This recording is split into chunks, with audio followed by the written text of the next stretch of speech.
สวัสดีค่ะพี่น้องก็ยันมาถ่ายบรรยากาศอยู่โรงพยาบาลกลางให้เบิ่งเด้อพี่น้องบรรยากาศฝนคือสิตกนี่ล่ะรถโรงพยาบาลกลางข้างในบ่มีหม้องนั่งเต็มเบิดเลยก็ออกมานั่งข้างนอกพี่น้องข้างในบ่มีหม้องนั่งบรรยากาศบรรยากาศเป็น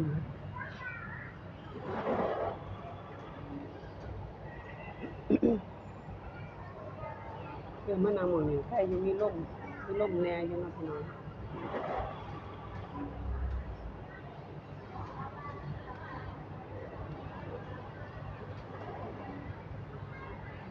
ตรงไหนที่กลับกล้องมัน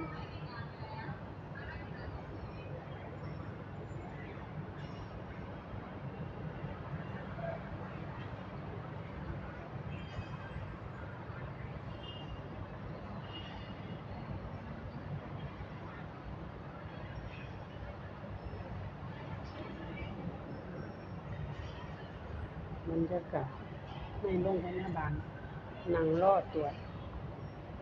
นั่งรอตรวจ นั่งรอตรวจเบิ่งหมอว่าสิเอิ้น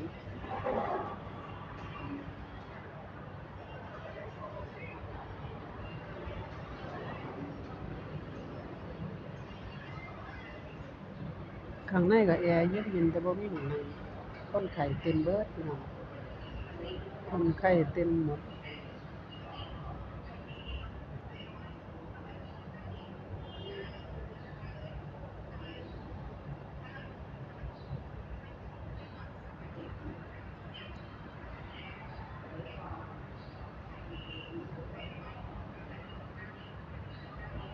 ขอบคุณทุกไลค์ทุกเลิฟทุกกำลังแรงใจทุกการติดตามทุกไลค์ทุกแชร์เด้อพี่น้อง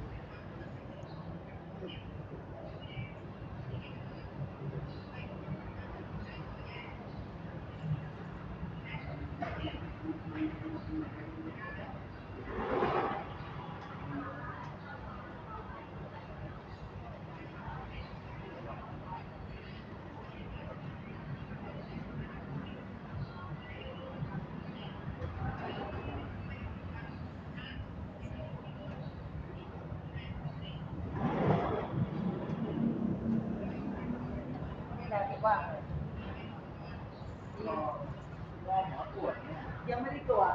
มาตั้งแต่13ไม่ได้เอาไปส่งตัวมาเอาลูกรอรอครับไอ้นี่มันไม่มาจะเอาเขาอยากมา